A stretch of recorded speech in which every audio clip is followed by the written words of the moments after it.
नमस्कार, आप देख रहे हैं हॉर्नबिल टीवी। छत्तीसगढ़ की खबरों के हिंदी बुलेटिन हमारे छत्तीसगढ़ में मैं माही आपका स्वागत करती हूँ। आइए सबसे पहले नजर डालते हैं आज की सुर्खियों पर।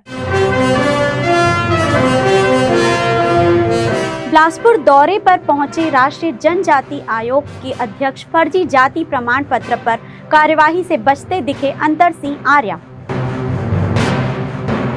रायगढ़ से शुरू हुई वोटर अधिकार यात्रा, कांग्रेस प्रदेश प्रभारी सचिन पायलट ने भाजपा व चुनाव आयोग पर साधा निशाना। हावड़ा शिरडी एक्सप्रेस में पार्सल ओवरलोडिंग का खुलासा, विजिलेंस की कार्यवाही से मचा हड़कंप। मुख्य समाचारों के बाद अब खबरें विस्तार से। मंथन सभा कक्ष में आयोजित प्रेस वार्ता में राष्ट्रीय अनुसूचित जनजाति आयोग के अध्यक्ष अंतर सिंह आर्या ने मीडिया से चर्चा की। इस दौरान उन्होंने शासन की योजनाओं, आदिवासी विकास और संवैधानिक अधिकारों पर अपनी बात रखी। वहीं जब पत्रकारों ने पेशा एक्ट, धर्मांतरण और फर्जी जाति प्रमाण पत्र के मामलों पर सवाल किया तो उन्होंने गोलमोल जवाब दिया। छत्तीसगढ़ में गैर आदिवासियों द्वारा फर्जी जाति प्रमाण पत्र बनवाकर नौकरी करने के मामलों पर पूछे गए सवाल से वे बचते नजर आए। बार बार प्रश्न पूछे जाने पर उन्होंने केवल इतना कहा कि यदि प्रमाणित होता है तो कार्यवाही होना चाहिए। गौरतलब है कि प्रदेश में शिकायतें प्रमाणित होने के बाद भी अब तक ठोस कार्यवाही नहीं हो पाई है। बिलासपुर जिले के सहकारिता विभाग में पदस्थ सहकारिता विस्तार अधिकारी गोपाल प्रसाद बिंद का मामला इसका ताजा उदाहरण है, जिन पर फर्जी जाति प्रमाण पत्र का आरोप सिद्ध होने के बावजूद कार्यवाही नहीं हुई है। अब देखना होगा कि आर्या के दौरे से आदिवासी समुदाय को न्याय मिलता है या नहीं। देखिए, हम कंटिन्यूस 2 दिन से छत्तीसगढ़ के बिलासपुर जिले के अंदर में दौरा कर रहा हूँ। यहाँ पर कल से हम यहाँ प्रारंभ कार्यक्रम किए हैं। सबसे पहले तो देश को पर्यावरण से बचाने के लिए माननीय प्रधानमंत्री जी ने एक पेड़ माँ के नाम से लगाने का जो आह्वान किया था, और कमीशन भी पूरे देश के अंदर, यह हम 3 सदस्य और मैं अध्यक्ष सब मिलकर हम मतलब एक पेड़ माँ के नाम से लगाते हैं। के बाद में हमारे जो आदिवासी की जो मुख्य समस्या है सिकल सेल एनीमिया, माननीय प्रधानमंत्री जी भी इसके लिए चिंतित है। पूरे देश में सिकल सेल एनीमिया के जांच के लिए भारत सरकार ने पर्याप्त बजट रखा हुआ है। हम पूरे देश के अंदर जहां पर भी जाते हैं आदिवासियों को मतलब सिकल सेल से संबंधित शिविर लगाते हैं। वहां पे आदिवासियों का मतलब रक्त का परीक्षण होता है, और हम समझाइश भी देते हैं कि भाई कि ये ज़्यादा से ज़्यादा आदिवासियों की जांच होना चाहिए। और फिर बाद में सिकल ये युवा संवाद, आज के ज़माने में युवाओं को संभालने की बहुत ज़रूरत है, क्योंकि ये सोशल मीडिया का युग चल रहा है। तो इसलिए 15-20 साल के जो पढ़ने वाले बच्चे, उनका संवाद होना बहुत ज़रूरी है। हम तो ये कि 1 साल भर से यूनिवर्सिटी है, कॉलेज है, जहाँ पर भी जाते हैं बच्चों से युवा संवाद कर रहे हैं। और इसके लिए हमने माननीय प्रधानमंत्री जी से अनुरोध किया कि एक बार आदिवासी बच्चों के साथ प्रधानमंत्री के साथ युवा संवाद होना चाहिए। माननीय प्रधानमंत्री जी ने सहमति दे दी है, तारीख डिसाइड होना है। 3 ऑप्शन दिए हैं, मध्य प्रदेश, छत्तीसगढ़ और उड़ीसा। ये किसी भी राज्य के अंदर प्रधानमंत्री का सीधा संवाद आदिवासी बच्चों के साथ होगा। ये सिर्फ आदिवासी की बात नहीं है, मैं तो समाज के सब वर्ग से, समाज के सभी लोगों से आह्वान करना चाहूँगा कि हमारे जिस भी जाति धर्म के जो युवा लोग हैं उनके साथ युवा संवाद होना बहुत ज़रूरी है।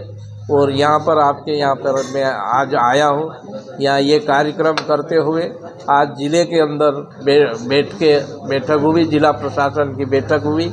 जो कल हमारा जो फीडबैक जो आया था कि भाई कि क्या क्या मतलब जिला प्रशासन को निर्देश देना है, जो जो बातें आई हमने जिले के कलेक्टर को निर्देश दे दिया। मिली है सर यहाँ पर? भाई जो कमी आती है हम जिला प्रशासन को निर्देश दे देते हैं। ये आदिवासियों के धर्मांतरण को रोकने के लिए क्या किसी प्रकार से कोई रूपरेखा तैयार किया जा रहा है आप लोगों के द्वारा? भाई सीधा सा है, मेरा तो एक ही है कि भाई जितने आदिवासी इलाके के अंदर आधुनिक एकलव्य आवासीय आश्रम, छात्रावास, स्वास्थ्य और शिक्षा दोनों के ऊपर अगर पूरे ट्राइबल इलाके में ताकत लगाएंगे ये चीज़ अपने आप मतलब कम होगी। ये आदिवासियों के हक की बात कर रहे हैं, लगातार कांग्रेस ये आरोप लगाती है कि आदिवासी क्षेत्रों में चाहे वो बस्तर हो, जसपुर हो, सरगुजा, यार भाई मैं अभी जंगल जो है मेरा एक संवैधानिक प्रदेश लिए मैं पॉलिटिकल बात नहीं करता हूँ। जहाँ जंगल काटे जा रहे हैं, जहाँ आरोप लगते हैं कि उद्यमों को सौंपा जा रहा है जंगल, आदिवासियों का हक छीना जा रहा है, इस पे पर्यावरण तो भाई बचाना चाहिए, ये तो सबका धर्म है। जंगल पॉलिटिकल बात में नहीं करना चाहिए। अरे हम आदिवासी तो जंगल के प्रकृति के पूजक है भाई, मतलब हम तो इसको पूजा करते हैं। मतलब बावजूद आर्य जी हर्ष चौहान को अपने पद से इस्तीफा देना पड़ा इसी जंगल की लड़ाई में, क्या आप भी उसी रास्ते पर चल रहे हैं? नहीं, मैं काहे को चल रहा, मैं तो पर्यावरण बचाने के लिए मतलब पूरे देश में आह्वान कर रहा हूँ। मतलब ठीक। कांग्रेस के प्रदेश प्रभारी सचिन पायलट 3 दिवसीय छत्तीसगढ़ दौरे पर हैं। सोमवार को वे रायगढ़ पहुंचे, जहां उन्होंने वोट चोर गद्दी छोड़ अभियान के तहत वोटर अधिकार यात्रा और हस्ताक्षर अभियान की अगुवाई की। इस मौके पर पीसीसी चीफ दीपक बैज, पूर्व मंत्री ताम्रध्वज साहू, शिव डहरिया, उमेश पटेल, पूर्व पीसीसी चीफ मोहन मरकाम, पूर्व विधानसभा अध्यक्ष चरणदास महंत सहित 1 दर्जन से अधिक विधायक और हजारों कार्यकर्ता शामिल हुए। सतीगुड़ी चौक से यात्रा की शुरुआत हुई और स्टेशन चौक में इसका समापन जनसभा के साथ हुआ। सभा को संबोधित करते हुए सचिन पायलट ने भाजपा और चुनाव आयोग पर तीखा हमला बोला। उन्होंने कहा कि राहुल गांधी ने वोट चोरी के प्रमाण आयोग को दिए, लेकिन न जांच हुई न कार्यवाही। यही कारण है कि वोट चोरी रोकने के लिए अभियान की शुरुआत रायगढ़ से की गई है। सचिन पायलट ने कहा कि चुनाव आयोग का 45 दिन बाद मतदान दिवस की सीसीटीवी फुटेज नष्ट करने का निर्णय संदेह पैदा करता है। अगर गड़बड़ी होती है तो सबूत कहां से आएंगे? उन्होंने साफ कहा, और कोई चोरी करो लेकिन वोट की चोरी बर्दाश्त नहीं होगी। पायलट ने खरसिया विधायक उमेश पटेल और जिला कांग्रेस कमेटी की सराहना करते हुए कहा कि यह अभियान देश भर में करोड़ों लोगों को जोड़कर दिल्ली तक पहुंचेगा।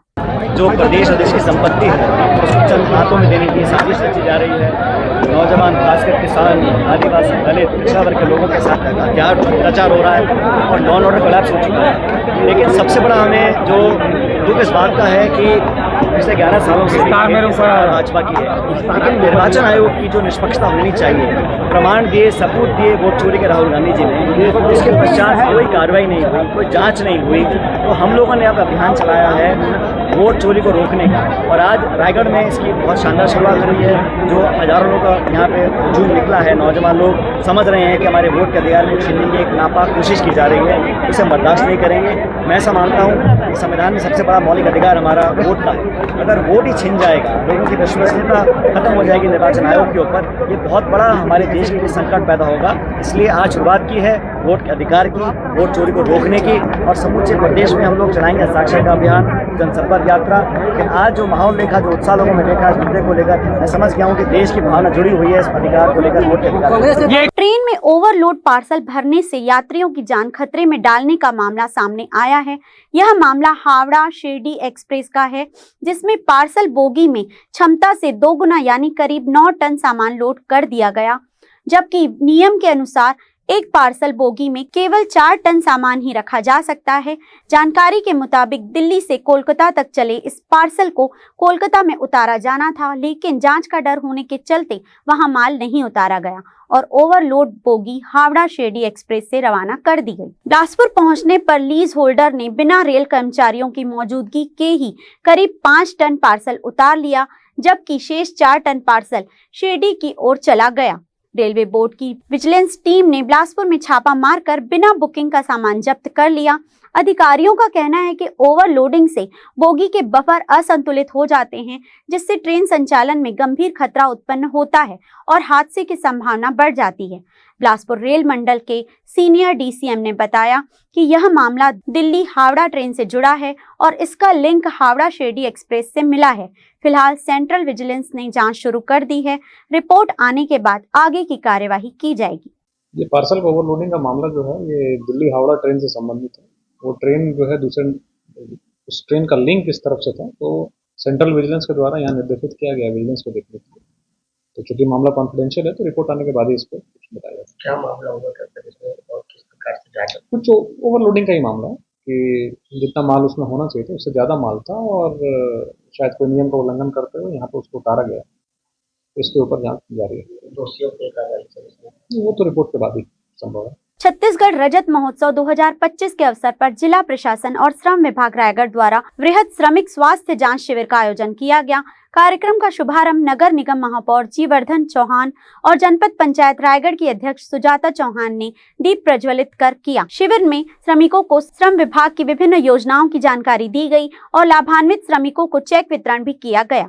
इस अवसर पर सहायक श्रमायुक्त घनश्याम पाणिग्रही ने बताया कि इस स्वास्थ्य जांच शिविर के माध्यम से एक ही छत के नीचे श्रमिकों को मुफ्त स्वास्थ्य जांच की सुविधा उपलब्ध कराई जा रही है।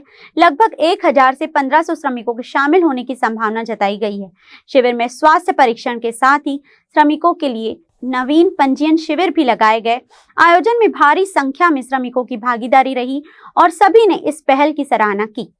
आज श्रम विभाग रायगढ़ जिला के द्वारा ऑडिटोरियम में छत्तीसगढ़ रजत जयंती 2025वां रजत जयंती मनाया जा रहा है, जिसमें पूरा सभी श्रम मजदूर वर्ग को उनके लिए कैंप लगाया गया है। उनका विभिन्न प्रकार का ट्रीटमेंट का सुविधा रखा गया है, जो श्रम विभाग और ये छत्तीसगढ़ राज्य और देश के प्रधानमंत्री माननीय नरेंद्र मोदी जी के जन्म से लेकर के देश के राष्ट्रपिता महात्मा गांधी जी के जयंती तक जो सेवा पखवाड़ा के तौर पे सारे विभाग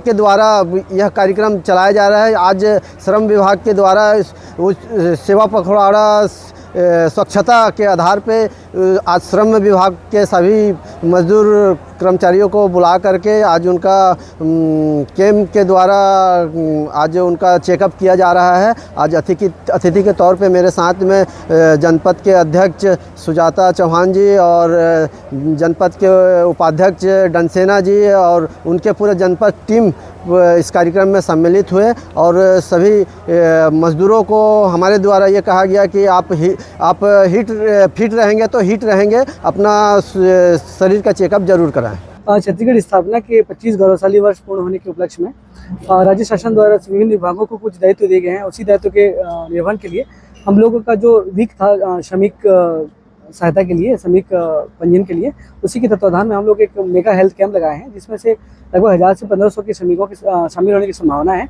इसमें हम लोग ESIC, ESIS और जिला चिकित्सालय के डॉक्टर्स की सहायता से हेल्थ चेकअप कर रहे हैं। साथ में इसमें हम लोगों ने मोबाइल मेडिकल वैन यूनिट को भी शामिल किया है, ताकि उनका इंस्टेंट जांच हो सके, ब्लड जांच हो सके और उनको तत्काल जो दवाइयाँ हैं वो उपलब्ध कराई जा सके। मैं रायगढ़ के सभी जो मजदूर साथी भाई बहन हैं उनसे अपील भी करता हूँ कि ज़्यादा से ज़्यादा संख्या में आए, ये अपनी श्रम सुविधाओं का लाभ प्राप्त करें। पंजीयन के लिए भी कैंप लगाया गया। हाँ, इस शिविर में हम लोग एनरोलमेंट मतलब नया पंजीयन शिविर का भी आयोजन किए हुए हैं, जहाँ पे श्रमिक इंस्टेंट पंजीयन भी करा सकते हैं, अपना नवीनीकरण करा सकते हैं और किसी भी योजना के अंतर्गत वो पात्र हैं तो वो उसके अंतर्गत वो लाभ भी प्राप्त कर सकते हैं। केंद्र सरकार द्वारा किए गए GST संशोधन को लेकर दुर्ग लोकसभा सांसद विजय बघेल ने प्रेस वार्ता आयोजित की। इस दौरान उन्होंने कहा कि सरकार का यह निर्णय आम जनता के लिए एक क्रांतिकारी कदम है। सांसद ने बताया कि GST दरों में कमी से सबसे ज्यादा लाभ मध्यम वर्गीय और कम आय वाले परिवारों को मिलेगा। उन्होंने कहा कि लंबे समय से जनता महंगाई की मार झेल रही थी, ऐसे में सरकार ने राहत देने का काम किया है। अब रोजमर्रा के उपभोग की वस्तुओं पर लगने वाले टैक्स में कमी आने से सीधा असर उपभोक्ताओं की जेब पर पड़ेगा। सांसद बघेल ने कहा कि GST में संशोधन का लाभ व्यापारियों को भी मिलेगा। क्योंकि इससे उनकी बिक्री और कारोबार पर सकारात्मक असर होगा। सांसद ने दावा किया कि केंद्र सरकार लगातार जनहित के फैसले ले रही है और आने वाले दिनों में भी ऐसी नीतियां बनाई जाएंगी जिससे आम लोगों को राहत मिले। उन्होंने कहा कि संशोधन से उपभोक्ता और व्यापारी दोनों वर्गों में उत्साह है और लोग इसे स्वागत योग्य कदम मान रहे हैं। देखिए, लोकसभा में कई बार माननीय प्रधानमंत्री जी नरेंद्र मोदी जी बोल चुके थे और उसी के अनुरूप वित्त मंत्री माननीय निर्मला सीतारमण जी बोल चुकी थी कि समय दर समय हम जीएसटी में परिवर्तन करेंगे। जीएसटी काउंसिल जैसा निर्णय लेगी उसके अनुसार हम इसमें अपने एजेंडे में रखकर उसको विचार करेंगे और समयारूप इसमें परिवर्तन करेंगे। 15 अगस्त स्वतंत्रता के उस पावन अवसर में लाल किले के प्राचीर से माननीय प्रधानमंत्री जी ने इस बात की घोषणा की थी कि इस बार हम जीएसटी में बड़ा परिवर्तन करेंगे, उससे महंगाई दर कम होगी और जो जटिलता है वो भी दूर होगी।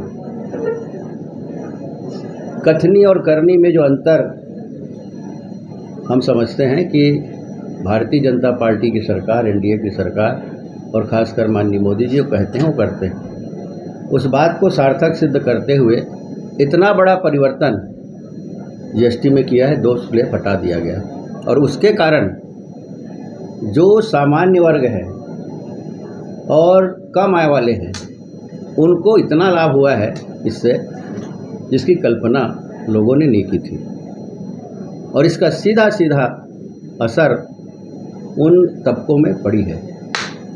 कुछ चीज़ें महंगी हुई है, जो कुछ पैसे वाले हैं उनको थोड़ी तकलीफ हुई होगी, लेकिन इस देश में लगभग 70% लोग कम आय वाले हैं, उनको लाभ मिला है और इससे खुशी की लहर फैली, एक विश्वास पैदा हुआ है। और ये बताता है कि जैसे पिछले बजट में 12 लाख तक टैक्स फ्री की घोषणा सरकार ने की थी जो लागू हो गई। तो इस तरह निरंतर हमारी सरकार गरीबों के लिए, मध्यम वर्गीय के लिए, महिलाओं के लिए, युवाओं के लिए और कमज़ोर तबके के लिए निरंतर काम कर रही है, जिसका लाभ मिल रहा है। और कहीं भी किसी भी देश से समझौता नहीं कर रही है। अगर कोई देश इसमें किसी प्रकार दबाव डालने का प्रयास करे, उसके सामने झुक भी नहीं रहे हमारे प्रधानमंत्री जी, उसका तोड़ पैदा कर रहे हैं। और ये नए भारत के निर्माण में एक बहुत बड़ा एक अचीवमेंट लोगों ने देखा है। ये टैरिफ जिस प्रकार से बढ़ा है और जीएसटी कम हुआ, तो क्या आप जीएसटी जो कम हुआ मजबूत भारत के लिए कम किया गया जीएसटी को? निश्चित रूप से मैं जैसे कहा कि मजबूत भारत की नींव मध्यम वर्गीय लोगों से है, ज़्यादा आबादी जहां बसती है उनके लिए है और ये इस जीएसटी से दिखा है। एक बात और बताना चाहता हूं कि अभी कल रिटर्न भरने का आखिरी डेट था, लेकिन कल शायद सर्वर में कुछ एक्चुअल हो रहा था, कुछ एक साथ जब सभी लोग उसका उपयोग करते हैं, रिटर्न भरते हैं, तो निश्चित रूप से दबाव आता है, प्रेशर बढ़ता है, लोड बढ़ता है और उसके कारण सर्वर डाउन भी हो जाता है। कल ऐसी हुआ, कुछ हमारे माननीय सीएस मेरे से संपर्क किए, फ़ोन किए कि सांसद जी ऐसा ऐसी बात है और आप थोड़ा ऊपर मंत्रालय में उच्च अधिकारियों से बात करें। तो तुरंत मैंने बात की और मैं धन्यवाद दूंगा वित्त मंत्री हमारी श्रीमती सीतारमण जी को और राज्य वित्त मंत्री माननीय पंकज चौधरी जी को। उनके कार्यालय से मेरी बात हुई और आज और बहुत सारे लोग और किए होंगे, जो मेरी बात हुई उसके अनुसार आज उसको उस दिन स्टैंड कर दिया गया है। फिर भी हाँ, तो जिसका लाभ सबको मिलेगा, लेकिन मैं निवेदन करता हूँ सारे टैक्स पेयर से, रिटर्न भरने वालों से, कि समय रहते हमको सावधानी बरतते हुए कर लेनी चाहिए। आखिरी तारीख आती है तो भाव बढ़ता है, उसके कारण इस तरह की परेशानी आती है। इसलिए विनम्र निवेदन है कि मैं तो अपना रिटर्न 10 दिन पहले भर दिया था और जो लोग पहले भरे उनको कोई परेशानी नहीं आती। इसलिए एक दिन तो भरना ही है, आखिरी डेट क्यों देखें, ये मेरा निवेदन है। भिलाई महिला महाविद्यालय में 16 सितंबर को alumni meet root and wings 2025 का आयोजन बड़े ही उत्साह और गरिमा के साथ किया गया। कॉलेज ऑडिटोरियम में हुए इस भव्य कार्यक्रम में पुराने और वर्तमान छात्राओं ने एक साथ मिलकर यादगार लम्हों को साझा किया। कार्यक्रम के मुख्य अतिथि भाजपा की राष्ट्रीय महासचिव डॉक्टर सरोज पांडे थी। वहीं विशेष अतिथि के रूप में वैशाली नगर विधायक रिकेश सेन शामिल हुए। अतिथियों ने महाविद्यालय परिवार की उपलब्धियों की सराहना की और छात्राओं को प्रेरित किया कि वे शिक्षा और संस्कार के साथ समाज में अपनी अलग पहचान बनाएं। इस अवसर पर छात्राओं ने रंगारंग सांस्कृतिक प्रस्तुतियां दी। कॉलेज की प्राचार्य श्रीमती प्रतिभा छाया क्लॉडियस ने कहा कि इस तरह के आयोजन से वर्तमान छात्राओं को मार्गदर्शन और प्रोत्साहन मिलता है, साथ ही पुराने छात्रों को अपने अनुभव साझा करने का अवसर मिलता है। सहायक व्याख्याता निधि शर्मा ने एलुमनाई मीट को महाविद्यालय परिवार की परंपरा बताते हुए कहा कि यह कार्यक्रम संस्था और छात्राओं के बीच गहरे जुड़ाव का प्रतीक है। प्रतिभा छाया क्लॉडियस, प्रिंसिपल भिलाई महिला महाविद्यालय। आज हमारे महाविद्यालय में 16 सितंबर 2025 में एलुमनाई मीट का आयोजन किया गया है और लगभग 200 हमारे भूतपूर्व छात्र यहाँ पर एकत्रित हुए हैं। और सबसे बड़ी खुशी की बात यह है कि हमारी जो स्टार एलुमनाई है डॉक्टर सरोज पांडे जी, जो कि राष्ट्रीय महासचिव एवं पूर्व सांसद हैं, इतनी बड़े ओहदे पे पहुंचकर भी और उसमें सरलता और नम्रता उनमें पाई गई और आज वो हमारे बीच में उपस्थित हुई हैं, यह हमारे लिए बहुत ही गौरव की बात है। और साथ ही हमारे मिस्टर रिकेश सेन सर विधायक वैशाली नगर भी यहाँ पर उपस्थित हैं, उन्होंने भी अपना वक्त दिया। आज सब हम बहुत ही खुश हैं क्योंकि इस प्रकार का आयोजन 2003 में किया गया था और इतने अंतराल के बाद में हमने ये आयोजन किया, इसलिए हम सब बहुत ही आनंदित हैं। और हम सभी एलुमनाई को और सभी हम मेरी वर्किंग कमेटीज को मैं धन्यवाद दूंगी कि उनके आपसी कोऑपरेशन के कारण हम ये आयोजन कर पाए। धन्यवाद। सर डॉक्टर निधि मोनिका शर्मा, कॉमर्स डिपार्टमेंट, भिलाई महिला महाविद्यालय में मुझे ही 25 वर्ष हो चुके हैं और आज का जो आयोजन है एलुमनाई मीट, वो जिस दिन से इस महाविद्यालय की स्थापना हुई है उस दिन से आज तक की जितनी भी छात्राएं यहाँ से पास आउट हुई हैं उनको सभी को बुलाया गया है, उनका स्वागत किया जा रहा है। और साथ में हमारी सरोज पांडे मैडम जो यहाँ से पास आउट है उनको भी बुलाया गया है, उनकी अध्यक्षता में आज का ये कार्यक्रम हो रहा है। साथ में रिकेश सिंह भैया जी भी हैं, उनका भी हमारे महाविद्यालय में बहुत ही सराहनीय सहयोग रहता है। आज का उद्देश्य हम सब साझा करें एक दूसरे से कि ये महाविद्यालय ने हमें क्या दिया और हमने उनसे क्या लिया। जितने भी हमारे महाविद्यालय के ट्रस्टीज हैं जो शुरू से जुड़े हुए हैं आज हमारे साथ हैं, उनका भी आशीर्वाद हमें हमेशा मिलता रहा है और मिलता रहेगा। इस बात का आज खुलासा हो रहा है और खुलासा किया जा रहा है। साथ में सब शपथबद्ध भी हो रहे हैं कि हम सब इकट्ठे रहेंगे और इस महाविद्यालय की उद्देश्य की पूर्ति, सभी बच्चों को अच्छा ज्ञान देना, उनका एजुकेशन बढ़ाना और उनके बहुत आगे उनके चरम सीमा तक पहुंचाना, ये हमारा उद्देश्य है। Thank you very much. आज के बुलेटिन में बस इतना ही। मुझे दीजिए इजाजत। देखते रहिए हॉर्नबिल टीवी।